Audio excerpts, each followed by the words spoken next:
But yeah, anyway, I've got the notes here, so I'll intro this shit.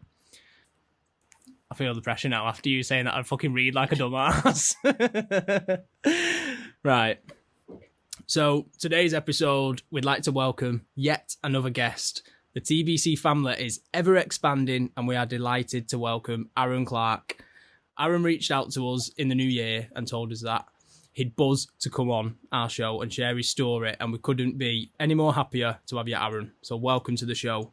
Aaron is the founder of Mental Health Muscle, which was launched in 2016. So could you just start by telling us what was the inspiration behind your page and just tell us a bit more about yourself, mate? Yeah, of course. Thanks for having me, boys. It's lovely to be here finally. I know we spent some time getting this one sorted, so looking forward to the next hour. Muscle, what is it? It's what was it? In 2015, I kind of wanted to bring together both my passions of training, the gym, bodybuilding, and my passion and expertise in my career in mental health, really. So I thought, what can I do to combine those two things and bring something to someone out there who might need someone to just, reach out and say, you're not alone. What can we do to do that? So kind of I created this idea, Mental Health Muscle, got 8 lads in a gym. 8 lads in a gym became 80 people from a local community. 80 people from a local community became 8,000 people on social media. 8,000 people became 80,000 people within 66 months over all countries across the world, like internationally. It just fucking blew up. And what was the idea? The idea was to kind of use fitness, community, training, exercise, sport as that kind of driving engine for change and bringing people together to talk about how they're feeling. It wasn't unfamiliar that most people like me use the gym not just for physical appearance, but for also their mental well-being. Like getting in the gym, lifting some iron and throwing some dumbbells around is actually, I'm in there for my mental health, not for the physical appearances. I've been lucky enough to look pretty decent for a lot of my life, but that's only really a byproduct of kind of why I go to the gym and what I started it for in the first place. That was Mental Health Muscle. We were headlining at sports expos, fitness expos, working with some of the biggest characters on the planet in terms of fitness and well-being. And yeah, mate, just absolutely blew up. And then in 2021, I had a serious case of depression and real burnout. And I had to step back. So Mental Health Muscle itself, the organisation, kind of came to a close. But the legacy very much lived on, still lives on today. I still got the page, still do a few things on it, still speak to loads of people that we supported over those 6 years.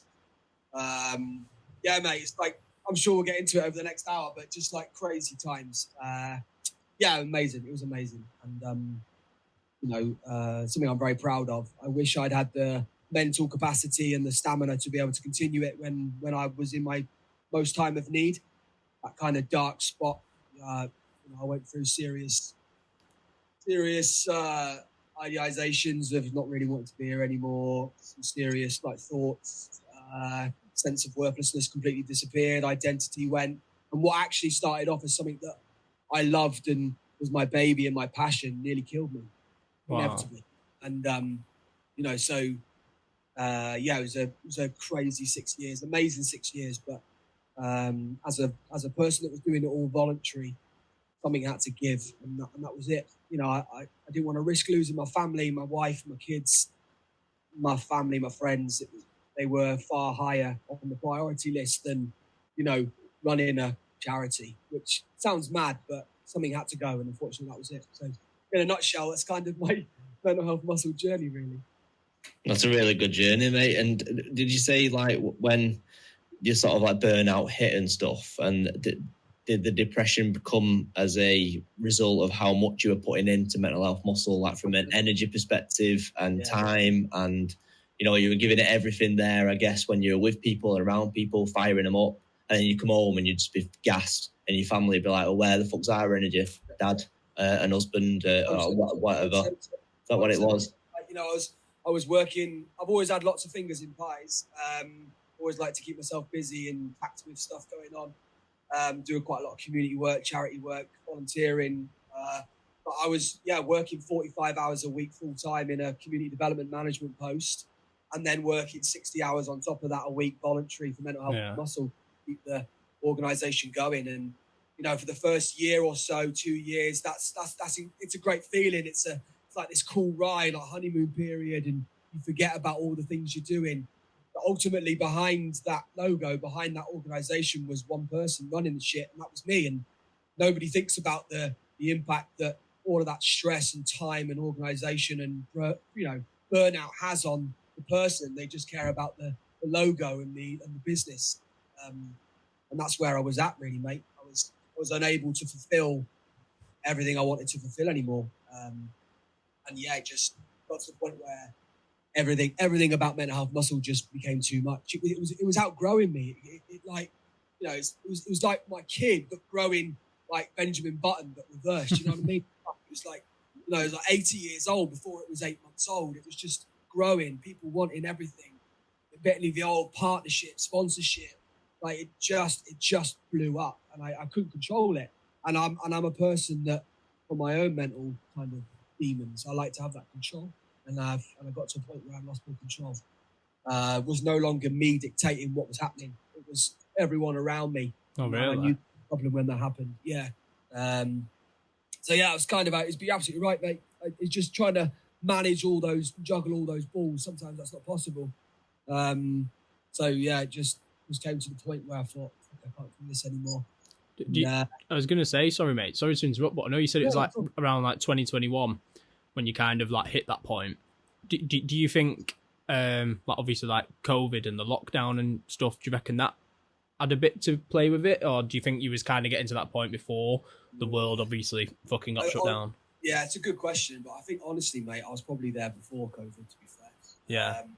Just didn't want to recognize it, didn't want to be aware of it, didn't want to do anything about it because I felt so driven and determined to get through it and to get to a place where it was no longer an issue. But I think I was in denial for probably a number of years. I think we all have that phase of denial in our life, don't we? You know, like I've worked in mental health for 15, 16 years. And to this day, even with my own lived experience and all the people that I've supported, I'm still probably in denial about a few things. You know, you try and battle on. It's that alpha male in us, isn't it? To try and just get on with it.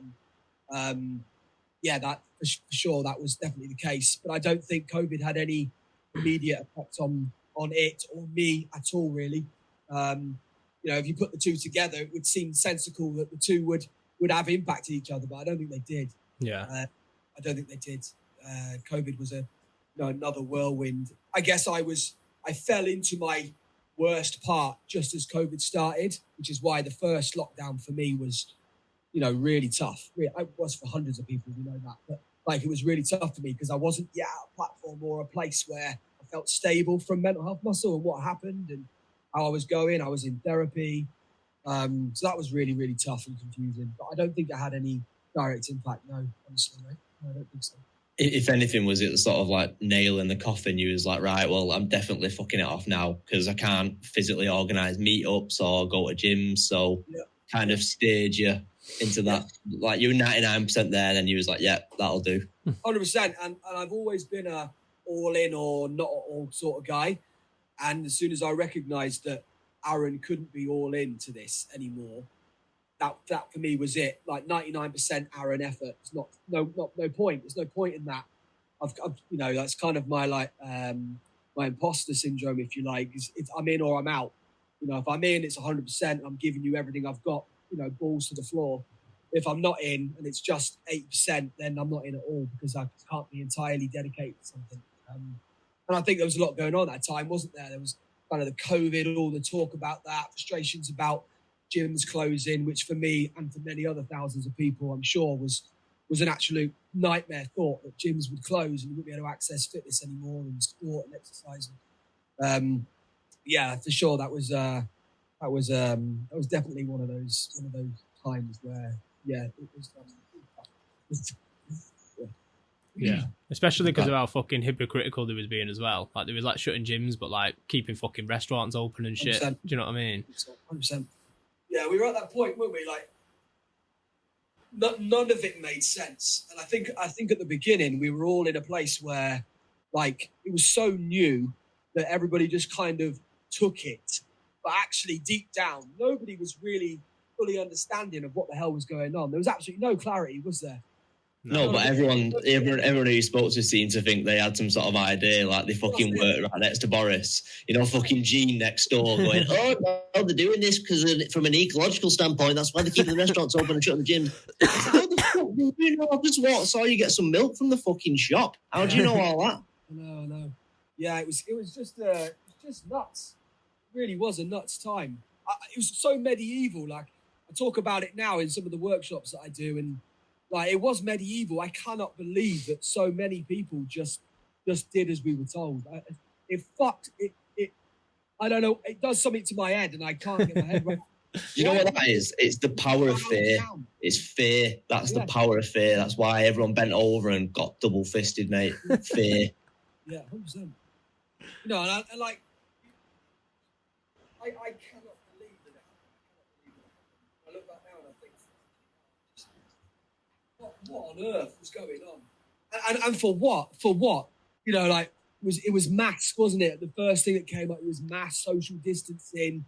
But you can sit in a restaurant between a plastic shield to someone else, but you can get up and go for a piss and walk past them without a plastic shield. That's okay.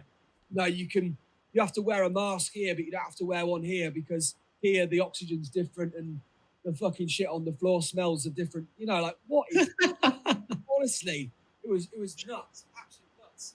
And I know, you know, for a fact that COVID really affected a lot of the people that were kind of involved with mental health loss at the time.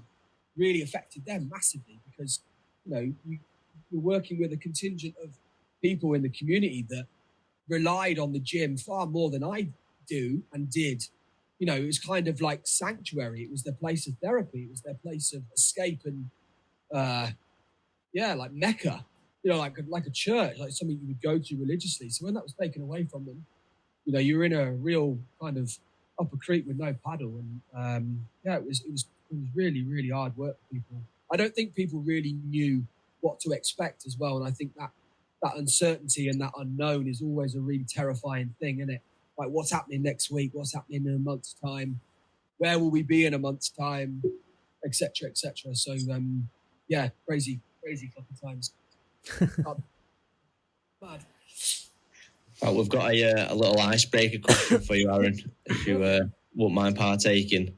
So, if you could have one exercise to do for the rest of your life, which exercise are you choosing and why? As in a gym exercise? Any exercise that's going to aid your body. I'm saying bicep curls from looking at them biceps. I'd probably say shagging, to be fair. You eat shagger? I'd say shagging because, you know, it's full body. You can do it anywhere. You don't need any equipment. You know just cock and balls, mate, and a vag. Cock and balls and a wife that loves you. You know what I mean? Like, ideal. Hard to come by, but yeah, I know what you mean. I'd probably say that. To be fair, if I had to be really specific and sensible, I'd probably say something like a deadlift. You know what I mean? Full body, bit of everything in there. Bit of deadlift, another bit of deadlift. What would you pick, Jay? Being the fucking tank that you are. Being an absolute unit. I think, to be fair, not bringing it back to like lockdown and COVID and all stuff like that, but when we did first go into lockdown, we did like HIIT workouts every day on Zoom together, didn't we? And I really enjoyed them. And we did like shredded week. We did, mate. We did like a mix of like high intensity kind of like HIIT workouts, which was good.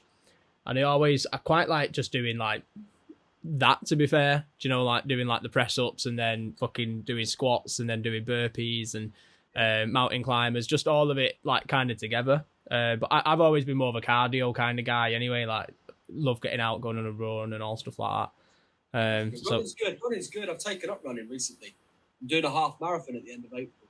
Oh, nice. I'm not a runner. I've never ran. You know, I've always been a bit too heavy, bodybuilding focused, to be fair. But like, I've been running the last 8 weeks. I'm really enjoying it, and I'm doing a half marathon.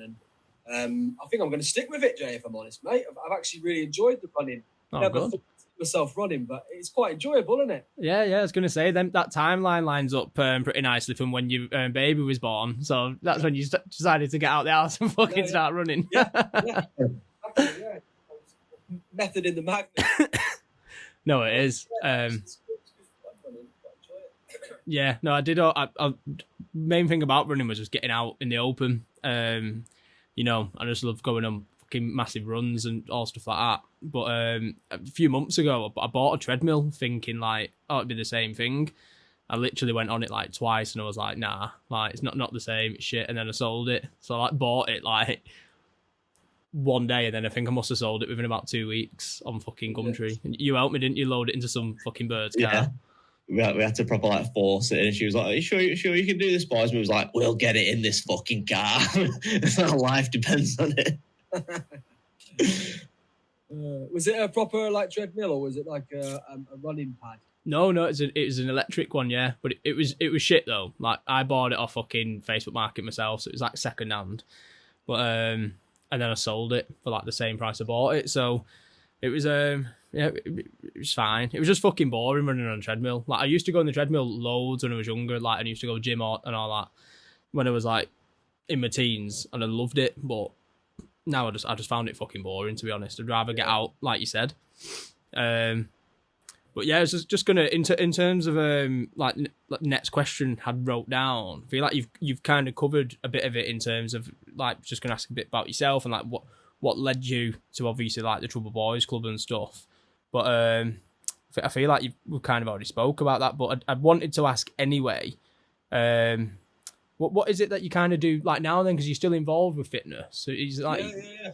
So again, fingers in pies again. You can't forget that. I've always been a man with several things going on at the same time, whether that's a good or a bad thing. I'm sure one day I'll find out when I'm in a box 6 feet under. So at the minute I have like 3 things going on. So I am a learning and development specialist for a military charity, so supporting veterans, service personnel, army folk, RAF, etc. I come from a military family myself, so it's quite a nice full circle. Supporting people that were supported my family back in the day. So I do that full time. That's my full time role. So I cover the south of England doing that job. And then on the side of that, my 2 side hustles are I run a mental health consultancy company, which looks at supporting organisations, businesses, charities with understanding mental health and implementing better mental health practices in the workplace, which is really good. And then thirdly, I am a public speaker. So I do a lot of keynote TED Talk styles, mental health, wellbeing, suicide prevention, fitness, and combine all of that with various different things. I do quite a lot of like mindset coaching, leadership talks, motivational, inspirational talking.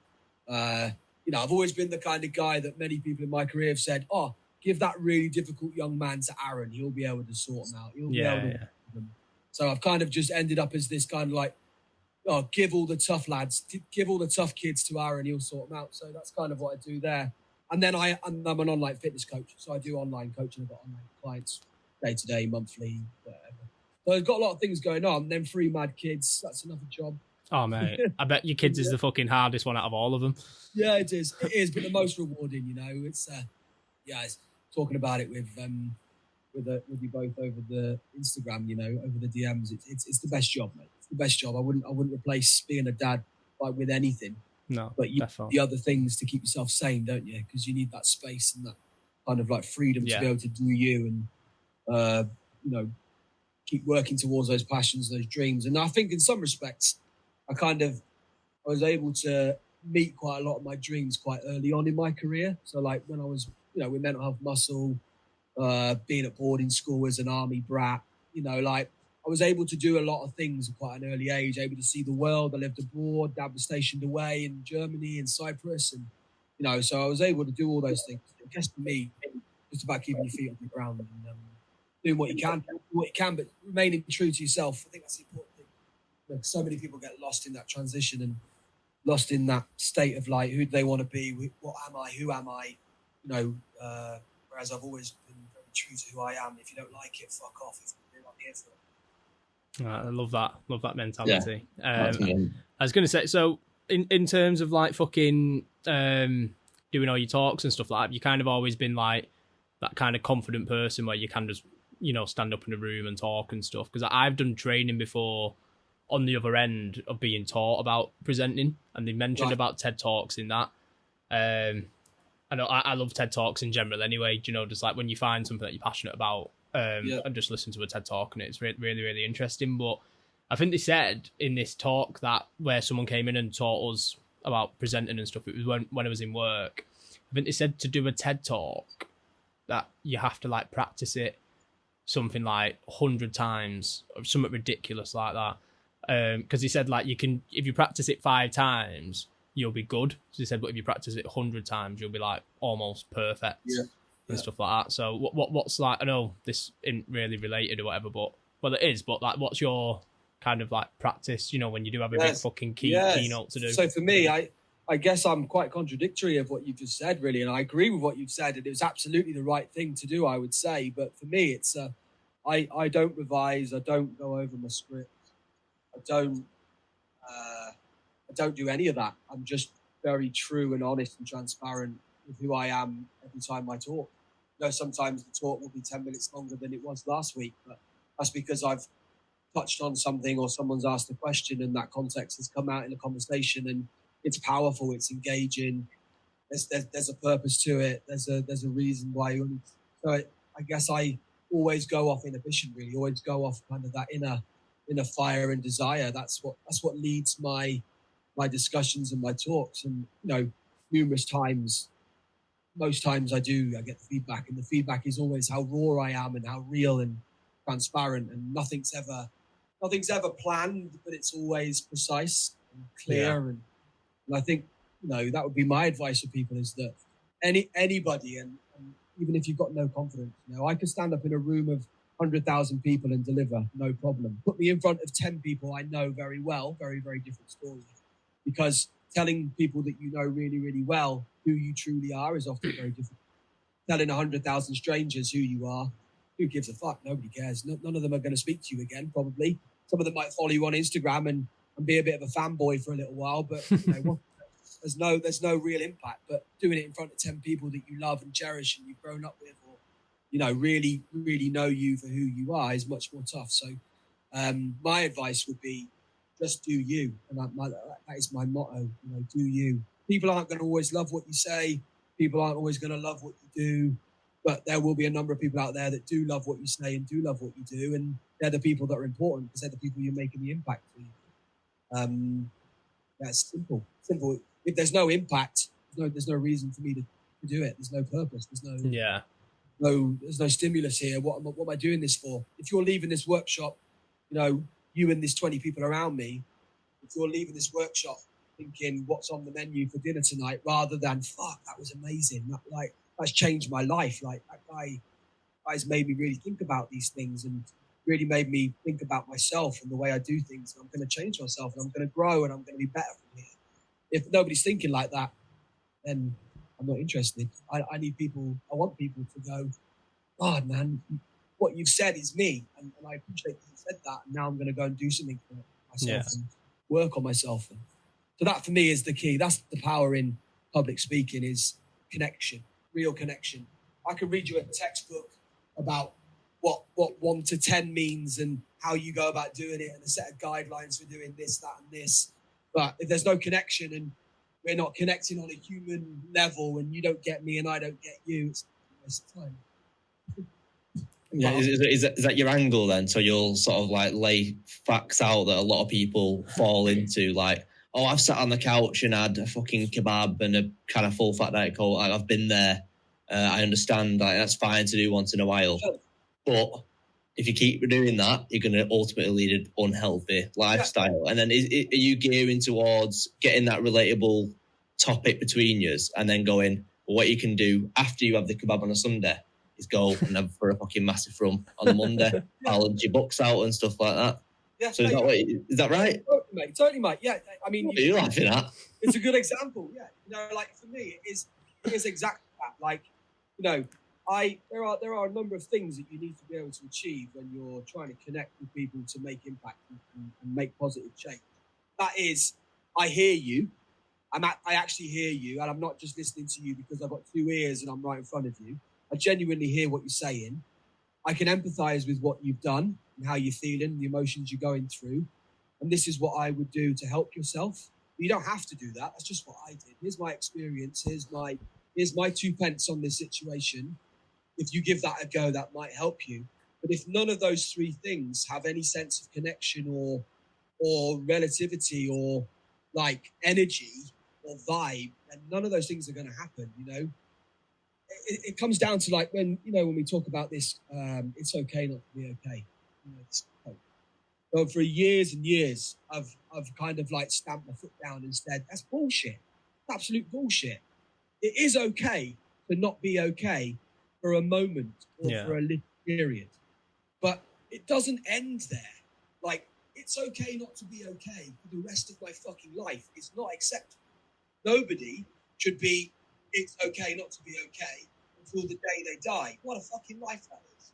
So what are people doing? What are people going to do to change the situation? Okay, right now, I'm upset, I'm sad, I'm grieving, I'm emotional. But tomorrow, I'm going to put things in place to make my life better and be better and do better, make the world a better place for me and the people around me. You know, I'm not just going to sit here constantly fucking posting on Instagram, hashtag it's okay not to be okay, my life's shit. Yes, life is shit sometimes, but what are we doing about it? What are we doing about it? That's the thing for me, I think. And it goes down to what you just said there. So I know that it's okay not to be okay. I've been in that it's okay not to be okay place a number of times in my life. And I would never wish that upon anyone. But I did things to get out of it. And now I'm okay. You know, now I'm okay, but not okay. It's not okay to be okay forever. You know, do you know what I'm saying? Like that's the thing for me. So where's the action? Like, yeah, okay, we can all be sad. That's important that we recognize those emotions and we're able to grieve and share those experiences. But what are we doing to be better? Like tomorrow, I want you to come and tell me that you're doing A, B, and C because you don't want to be like this anymore. You want to be better. You want to change. You want to grow. You want to move forward. Sticky shit place. Nobody wants to be in that shit place. We all go there, and that's fine. But we need to get out of it, not just sit in it and be comfortable with that.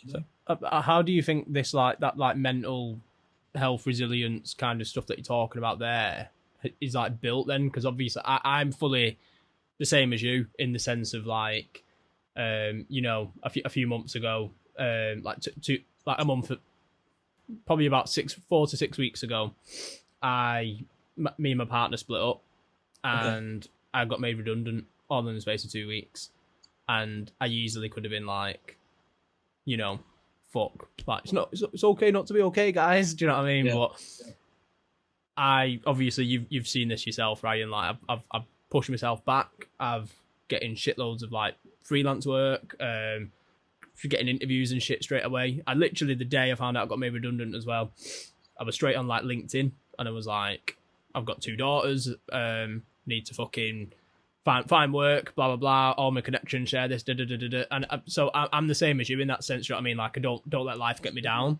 and I bounce back. But obviously, you being like a fucking public speaker and like doing all talks and stuff like that, you're probably a lot more better equipped than me to actually give advice on this. But what would you say your advice would be in the sense of like how can you? Because it's like it's easy to say to people, and it like, oh, don't be down, pick yourself up. But do you know what I mean? And I suppose that's obviously a lot of the shit that you do. But what do you think kind of makes you like that, like as a person? Yeah. So you know, there's a number of things that you can do, mate. I guess first one is kind of stripping things back. I think being the rawest version of you is really important because we can't love or engage or do things with anything else or anyone else until we love ourselves, right? And I think we're constantly searching for that elsewhere in our lives. For the most of our lives, we're always looking for gratification and support and love and endorsement from everyone else. But actually, we don't get that in ourselves. That's the first thing. If you're going through a situation like that, try and find yourself again. Like, be you. Like, strip yourself right back to the very purest form of you, and then work on that and build from there again. I think this, you know, there's this notion when you're in those difficult spots to to get lost very quickly, be distracted by lots of things. That focus kind of disappears. And I think building that focus and gaining a focus as quickly as possible is really important, even if it's a tiny little thing. So you could do things like gratitude. So every morning when I wake up, I write 3 things down that I'm grateful for in my phone, right? Those often are my kids, my wife, the weather, you know, a good day at work, something that's exciting, something that's happening, the football, could be anything, the gym, could be anything. But I write them down, and actually what I'm doing there is I'm confirming to myself of the good things that I have in my life. And I think we all too very easily forget about those good things because we always want to talk about the shit things and focus on the things that aren't working. And that can really consume us and it can really overwhelm us. So trying to kind of stabilize with the things that are good in your life. Because if you ask someone the question, give me 10 strengths about yourself, most people would struggle to tell you 10 things they're good at. You ask someone to tell you 10 things they're not very good at, they'll give you 100 things. Yeah. It's true. We're all very able to talk about all the things we're terrible at or we're bad at or the things that have been shit or we failed at or aren't happening or won't happen or et cetera, et cetera. Whereas we're very unlikely to be able to say, oh, actually, do you know what? There's 10 things that are really, really good at the moment. This, and this, because we always talk about the negative stuff. So in those most difficult times, when shit hits the fan, when you lose that control and that sense of purpose or identity or belonging starts to disappear a little bit, just kind of grounding and rerouting to the strengths that you have, I think is really important. You know, I'm sorry that you went through that patch, mate, but you know, it sounds like you're on the up, and that's the main thing. Oh, 100%. Yeah, it was really sort of like mama hen moment, mate, when you was literally at my house and you got told you got made redundant and you had like 20 minutes of being like, well, that's shit. And then 20 minutes later, it's like, I've got fucking 4 interviews. Yeah. Do you know what I mean? It was just like the bounce back was just straight away. It weren't fucking, I'm going to wait for life to give me a handout. I'm going to sit here and mope or whatever. Like, you just bounce back was special, mate. It was mega to see. Yeah, Stop mate, it. points there, mate. Serious. No, but no, I'm very similar to you in that sense, Aaron, and I always have been, but sometimes it's hard to drill that into people. So I don't know how you do it, because sometimes you can be telling people and all they want to do is feel sorry for himself and be like, no, I just want to be fucking sad and you know. So that's why I was just interested, really, how you get the point across, because a lot of people, when you're trying to tell them shit like that, they go, it's all right for you to say that because blah, blah, blah. And like you said, they'll deflect and they'll be negative and stuff like that. But I might have a rabbit hole about this, you know. Yeah, go on. Potential rabbit hole. Go on. Because to build mental resilience, I don't think you can simulate it. You're like, on some sort of Ant Middleton style SAS course, because, it's fraudulent, it's not real. I don't think you can simulate mental resilience, meaning you have to actually go through fucking turmoil in order for it to build. So I think how you bounce back so quickly, Jay, is because of what you've experienced in your life. If people have got a fucking silver spoon on their ass, they won't bounce back like you did, mate, because that would be the hardest thing they've ever experienced, getting made redundant. It's very so true. I think in order to build it sounds horrible because I don't know any other alternative, like from a logical perspective. In order to build it, you have to go through shit in order to build it. Yeah. How would you build it? Because you don't want to wish upon people to go through things that are negative and harmful and bad and traumatizing. But give me another way to build mental resilience other than that. You can't really. You can't. We spend our lives in these comfort circles, in these zones, and if we don't step outside of those comfort zones and challenge ourselves, we ain't learning shit because nothing's changing within the circle that we're stood in, right? So in order for things to change, you need to change. And by change, I mean you need to put yourself in positions that you feel uncomfortable in, or where you learn really hard lessons mentally, physically, emotionally. And that is the bread and butter of it. There's no denying that. Mental resilience is at its strongest when it comes from a place of real turmoil. Like, the darkest places that someone can go is where you build that biggest mental resilience, so that the next time it happens, that place seems a little less dark. There's a little bit more light available. Still shit, but like it's happening, but with a little bit more, a little bit more oomph. And then a month later, the same thing might happen again. And then it's a little less dark again. You've now got a torch and a gate and a doorway somewhere that you can see the light, and that darkness is a little less. But it's still shit in there. You don't want anybody else in there with you because it's awful, but it gets easier. Yeah, it gets easier. And then, 6-7 times down the road, it happens and you think, you know what I mean? I can deal with this. But that doesn't mean to say that the person next to you can deal with it the same as you can, because they haven't experienced that trauma or that challenge and discomfort. I applaud you, mate, for being able to get out of that situation. It sounds like your man has really, seen that in you, and that's great. That's really powerful. And that for me, mate, is what I was talking about earlier. When I was talking about how do I talk to people? That is the shit that people want to hear. Yeah. That is the stuff that people want to hear. Your story, your way of doing things, the things you did to better yourself, the things you did to improve that situation. That's what people want to hear, because that's relative. Yeah. That's real. It's honest. It's transparent. It's raw. It's you, and that's what people want to hear. People don't want to hear how fucking someone wrote a textbook about 20 pages on this and that. Nobody gives a shit about it. People want real human beings to tell real human stories, and that's where the connection is. That's where the power is. That's where. Yeah, I mean, I talked about people being the power for a number of years. I guess that was a huge part of mental health festivals. The people made it. People around, people, community that we built made that everything that it could have been and more. But without those people, it was just a logo. Just a logo. It was just a website that said, if you need help with your mental health and you train, come and see us. What does that mean to anybody? It was jack shit. But the people that went to the mutiny, the people that went to the events, the people that ran the workshops, the volunteers that turned up to support people, the people that we put into full-time memberships, fully paid memberships across the country, that's where the damage, the good damage, the impact was made. It's not in the logo. I mean, it's a good logo, I don't think it's It's about a good graphic designer. Yeah, he was very good. Yeah. But no, do you think people can overcomplicate things that they can put into place to better themselves and their lives? Do you think people try and they'll write a big long list about, like, maybe in January after Christmas, I'm going to do this, I'm going to do that, I'm going to do that. And then when they can't ultimately succeed, they fail and then go totally the other way and put on more weight, eat more shit and all that. Have you got a sort of, not angle, but like a method to get across to people that you don't have to actually do many things? Can I just jump in, sorry, before you answer it, Aaron? Because what you were saying there, Rai, sounds a lot like, do you know the marginal gains? And I'm guessing you'll be familiar with it. What's it called again? I always forget. Dave Brailsford, sorry, yeah.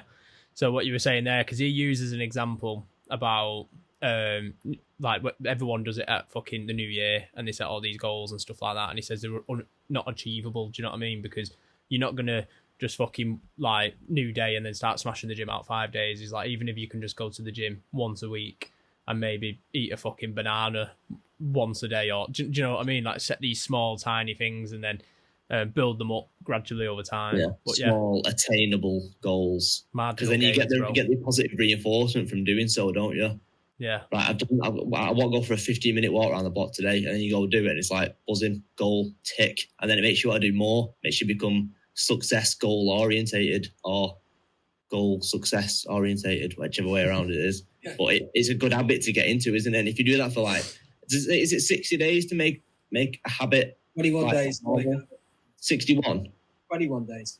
21 days. If you do that for 21 days, go for a 15-minute walk around the block. You don't have to think about doing it now. You'll do it every day, and then you can do another one and build on that shit. Yeah, you're absolutely right. And when I'm setting, like, talking to these people, like January is a great example, and I'll use that. It's, like people want so much in January and they want it to happen yesterday.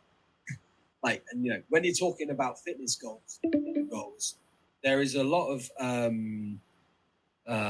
pressure because things take time. Your body doesn't change overnight. Like, it really doesn't change overnight. And actually, if you ask someone to label 10 things they wanted to do in January for that year, if they've not been achieved by the end of January, most people have jacked that shit in. Most people have stopped. They've reversed back to what they were before. Those behaviours have changed again. They've deteriorated. They're feeling mentally poor. They're feeling physically poor. And they probably cancelled their gym membership and they've given all hope up, right? It's because those goals or those visions that they had in the first instance weren't really achievable. They weren't realistic. They weren't maintainable. They weren't measurable. They weren't time framed. They were just thrown on a piece of paper. And someone said, I want to achieve this. I want to achieve this. But actually, how are we getting there? And it comes down to what you were both saying then, you know, about those small steps. Let's celebrate those small successes. Let's check in on a day-to-day basis, doing those things on a repetitive, consistent basis. When we've started to do that for a few weeks or more, we can then really assess where we're at and what we're able to achieve and what we're not able to achieve. You know, I want to be fucking world's strongest man. It's going to take me 10 years probably or more to become the world's strongest man. But if I have one failure or one bad day in the gym, I'm probably going to think, oh, I'll never be world's strongest man. That's because it's so unattainable. It's so unrealistic for someone just to say that. But so many people want to do that. And it's the other way with weight loss. I can't tell you how many clients I've worked with in the past who want to lose 40 stone. Like 40 fucking stone. Is there anyone that's 40 stone in the world? Most human beings. Do you know what I mean? Like, that is heavy. Sorry, 40 kilos. I'm going off on one. Are these same size as a train or something? Yeah, no. You know, like 40 kilos. That's a lot of weight.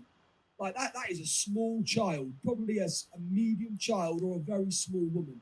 About a 10-year-old, that, isn't it? 40 kilograms, 10-year-old. You ain't achieving that in the next 6 months. So the sooner we start getting that into our heads, that isn't going to be achievable, but small things to get towards that goal are, the better. You know? So we need to stop wanting everything yesterday. Biggest thing for me, I think. You know, start focusing on what we can achieve rather than things that we can't achieve. Fuck what we can't. That's not important. Let's focus on what we can achieve and what we can do, what we are able to do under the parameters of however it is we're living in the situation we find ourselves in, right? So when we've established that, we're in a good place. And actually, that list of 20 things that you wanted in January, you, bollocks. When we've established that list of 20 is probably down to 2, because actually the 2 things left on that list are a priority, they are important, they are essential, and they can be achieved. That's mint. That's really good, because I just thought then, instead of the goal being like I want to go gym 5 times a week, but just say I want to go to the gym, you know, like just arrive there, and then by the time you get there, you'll be like, fuck it, may as well go do something now. Yeah. You know what I mean? Like stir it in your favour so you can get a buzz that you've just done it. Like, what a walk outside the door. Go walk outside your door, and you're probably going to walk to the shop then, aren't you? Yeah. Like, bend it so, like, you get that positive reinforcement, because there's no point in setting it up. You want to be Hercules by the end of the year, and you fucking don't know where your nearest gym is. You're a bit fucked, aren't you? Yeah. Because and yeah, I think the biggest thing that we're dealing with as well, and more so actually in the last few years than ever, really, for me, is the impact that social media has. I mean, it's always had a huge impact on people's goals. It always has. Comparison, body image, etc. But like recently with TikTok going mad and all of that, you know, you're living in a culture, in a society where, you know, everything everyone else has got is what you want, but there's no comprehension or discussion about how they got to that point. And so that gets amiss, that gets completely forgotten about. And it's just what they're doing that I want. But how are we getting there? How are we getting there? And I think, like you just said there, mate, you know, like go to the gym, turn up at the gym. But if you don't even know where the gym is in your local area, so we need to start stripping it back a little bit and getting things right before we can make those bigger plans, you know? Yeah, no, it's true. It's so true. Yeah. It's one of those mad mental things as human beings that I don't know whether we'll ever solve, really. Like you said as well, though, mate, like social media is fucked as well, because you also don't know that person's background or lifestyle. You know, like we were saying then, like yourself, you're a fucking workaholic and you're grafting, you've got kids and all stuff like that. We both got kids and stuff like that. But then there might be someone on fucking Instagram, like you said, who's got, I don't know, a fucking 6-pack and a fucking 10-inch cock or something like that. And you might be like, oh, I wish I had that. But like they might live at home with their parents, and you might not have a job, and do you know what I mean? They might have fucking like rich fucking mummy and daddy and stuff like that, and they can just twat the gym out all day. Do you know what I mean? So yeah, me and you don't have social media, do we? Like, do you know what I mean? And no. I don't miss it one bit. Like we all we have is a Trouble Boys Club one, and we use that for like it's essentially our therapy shit, innit? Do you know what I mean? Yeah, we use it for everyone else mainly to like see if we see some good shit, like some like little inspirational stuff or whatever, we'll bang it on the story so people can see it as well. It's for other people because it's a really, really good idea, really good concept. I love what you guys are doing. I think it's great. It's nice. It's nice to not be yourselves, but in a really nice alternative way. You know what I mean? You are yourselves, but through something rather than through, your own profiles. No, defo, because, we started this off just because we always said we always did this anyway. Like, whether we was at the pub and we was just having a couple of beers and we was just ranting and being there for each other and just fucking, venting or whatever, or just getting it out as like an outlet. That type of shit. And then we just literally said, like, let's fucking do a podcast, do you know what I mean? And like, and it works perfectly, doesn't it, in terms of like I do all the design and all the editing and producing, and then you do all like the planning, and he does all like the liaising with everyone on Instagram and stuff. So that's good, man. We have a good little system going. We've only been going for like fucking, what is it, like 4 or 5 months, 5 months maybe. Yeah, teetering over to 5 months now. Yeah. Long may it continue. It's still only a baby, and hopefully we don't get fucking burnout like what you did. Imagine that, because that could happen. We might have to have a little fucking 2 weeks or whatever. There's definitely a message there to often the things that we're most passionate about and the things that started off as a huge love can often destroy us. But it's about controlling them. I think for me, if I could speak to Aaron of 10 years ago, I would do things very differently. And I think because I can't speak to Aaron of 10 years ago, nothing's going to change. It is what it is. That's what happened. But, if I were to do it again or give my guidance to young budding lads like you doing great stuff like this, just stay in control, but keep a balance. Like, there are other things in life that are equal or as important, if not more important than what you're doing here. It doesn't take away the value or the hard work and the graft you're putting into TBC. But there are other things in life that are equally as important, and they also require your attention, deserve your attention. Whereas for me, it was mental health muscle, and everything else under that somewhere existed. And that was the damage, that was the downfall. Yeah. And then everyone else didn't get the better version. 100%. Mental health muscle got the best version of me, but actually, was it the best version of me? No, because the best version of me was being a good dad, a good husband, a good friend, a good brother, a good work colleague, a good lad in the gym, and all of those things were suffering because everybody was getting best version of me for mental health muscle. So it's kind of like a whole chemical equation in it. Like, it's like a paradox in it. 100%. Like you see everything you want to see in someone leading a charity like Mental Health Muscle. Actually, what you don't see is the 95% of shit that I'm dragging behind me or that I'm slipping into, because when I'm with you, all you're focused on is me and what you're getting out of the organisation rather than me as a human being and what I'm going through to give you this version, which is never real anyway. What you mean, like it's always some form of persona? Well, I don't know whether it was persona with me. Like I said, I've always been me. I've always been true to who I am. But I can, for the sake of supporting other people and ensuring that other people get the support and the attention that they require, I can easily make sure that they are the entire focus and that everything else is just put to the side for a moment. So, like, even if I'm going through the most difficult time, it's likely if you met me for a coffee and you needed my help, you wouldn't see me struggling. You would see me giving you the advice that you want to hear. Yeah, that makes sense. Mate. Is that come from your childhood? That like some sort of like people pleasing type thing? Yeah, possibly. I lived my dad was military man. Loved my dad to bits. Great man, but very military, very routine, very disciplined, very structured. I was the man of the house when Dad went away to Kuwait or Afghan or Kosovo, Falklands, after the war, and I was left at home to look after my little brother and my mum. He never said to me, "You are in charge, boy," but that's how it made me feel when my dad went away. I was the oldest left in the house, and being the man of the house had to kind of pull those socks up and get on with it. So yeah, I guess there's that, mate. Certainly that notion. I think I'd be lying if I said that I didn't have any influence. I think it did have an influence. Because you have to make sure everyone else is okay, didn't you? Hey, sorry, mate. You would have had to make sure everyone in the house is okay. So now you put that into your adulthood by people who need there you help. go. So, and everybody was okay because that attention went to them because that's what they needed. But actually, the other stuff that they didn't see or hear in my head or feel was me dealing with that. But they didn't need to know about that because what they got from Aaron was a good son, a good brother, etc., etc. And that was my downfall with Mental Health Muscle, was as long as these 80,000 people messaging Mental Health Muscle are okay, I'll look after myself. I'll sort myself out somewhere. Yeah, I'll be fine. It's the wrong way to do. Like the blind leading the blind. Like, did you just get loads of people messaging all the time? Because I know it has a lot of followers, doesn't it, that page? Yeah. So we had like quadruple, like triple that at one point. We if I was being honest with you, I probably got 25, 30 messages a day for 6 years. Bloody hell. Half of those suicide notes, messages about grief, mental health, all sorts, mate. You know, just reaching out for help, people in crisis all the time. Next, you got nearly 10,000. I was replying to every one of those messages. Like, my wife and I used to go to bed, and I used to spend like 3 hours in bed, lay next to my wife, replying to these people in crisis, like every night. Wow.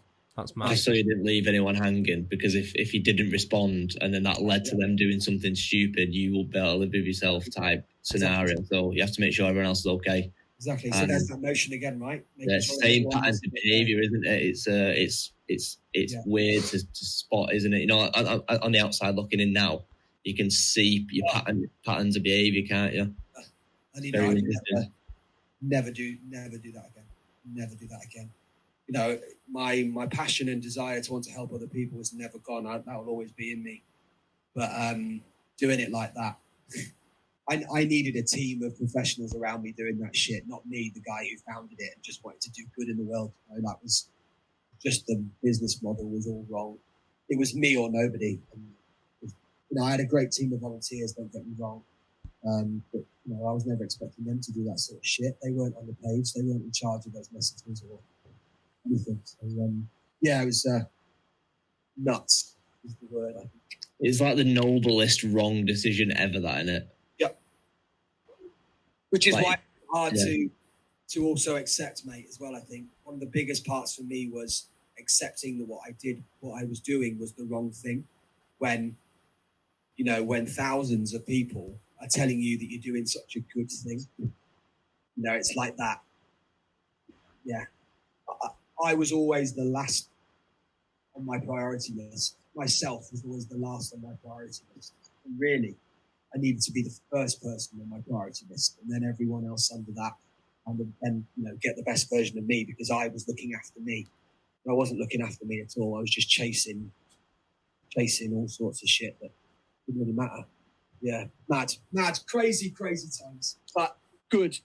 You know, good learning experience. A lot of that's been a real valuable lesson for me to be able to do what I do now and be the expert that I am in the field that I'm in. So, you know, there's a lot of pros about that. But, you know, it's taken me 4 or 5 years of therapy recovery to get to this place again where, you know, it doesn't really bother me too much now. It's a story, isn't it? It's a story to sell the grandkids. Story to sell the grandkids, yeah.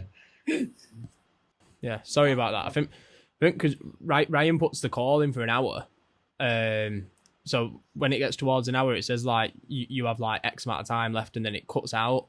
That's all right. That's all right. It's only 5 minutes to finish, haven't we? Yeah. Absolute blame game. Cheers, mate. Fucking threw me under that bus then, didn't you? No, he did it on one of our last episodes. The fucking meetings for an hour. Calls himself the fucking admin boy, mate. He can't even fucking set up a meeting. Admin bitch.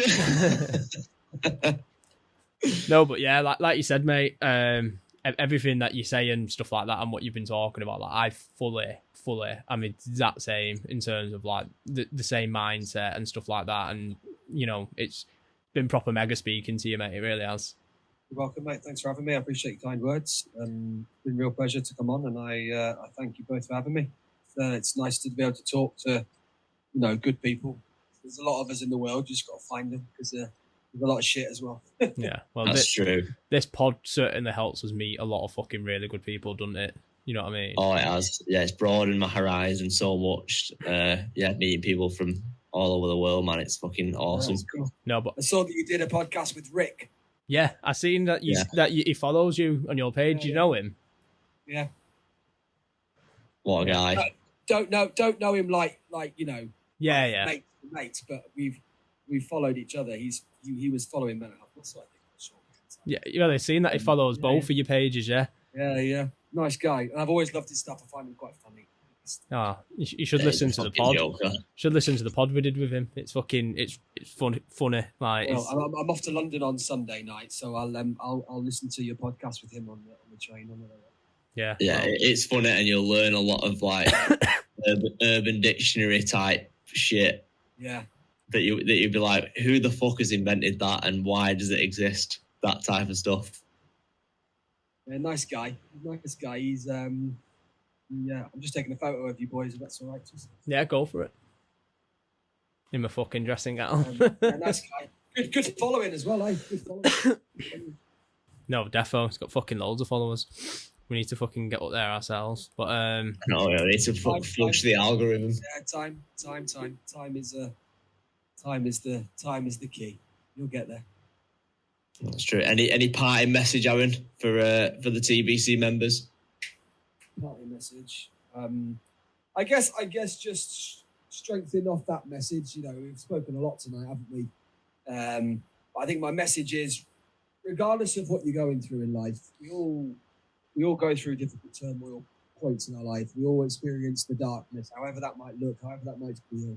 Ultimately, try to stay true to yourself. And I'm a great believer in that. You know, shit doesn't happen unless you make it happen, and I think that's really important to remember and recognize in ourselves that when times are tough, they can be tough, but they don't have to be tough forever.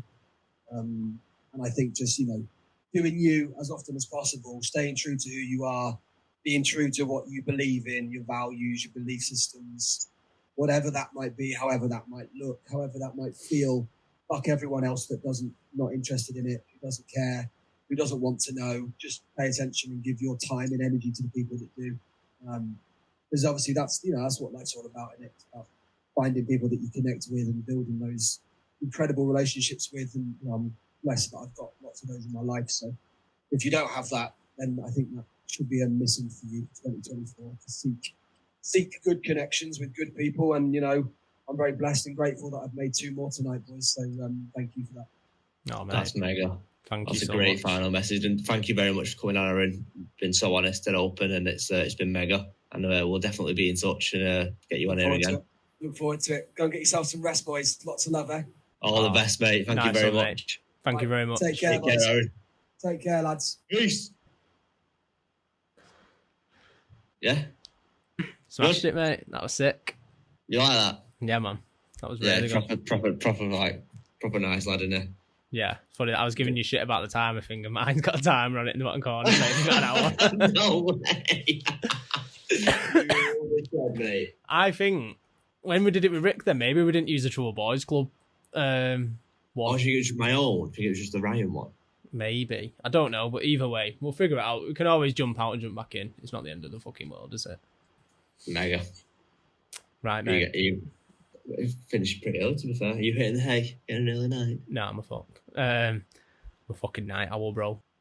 I've got fucking loads of freelance on and my job and everything. I fucking got messaged again today about more freelance work. No way. Random dude reached out asking me to basically be his freelancer. And I was like, yeah, sound. Yes. Just dead busy. Sound. I just went, sound. You fucking go get yourself an early night anyway, you little spring chicken. I will, mate. I love you loads, mate. All right. Love you too, brother. Peace. Bye-bye. Bye. Bye.